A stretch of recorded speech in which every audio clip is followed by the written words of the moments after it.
Hello, আসসালামু আলাইকুম guys.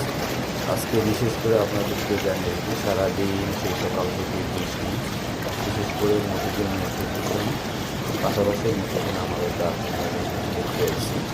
সেখানে বাহিরে এবং আপনাদেরকে আমি আমাদের ব্রাঞ্চের ভিতরের অংশ দেখাবো। বিশেষ করে ওই এলাকায় পুরোটাই, যতটুকু জানি সারা ঢাকা শহরে এইভাবে বৃষ্টিতে পানি একদম তৈরি হয়ে গেছে। অনেকের প্রতিষ্ঠান, অনেকের বাড়ি ঘর, অনেকের অনেক কিছু নষ্ট হয়েছে। বিশেষ করে আমাদের ব্রাঞ্চের প্রিমিয়ার ব্যাংক উপজেলা ব্রাঞ্চের বাংলার বাণী ভবনের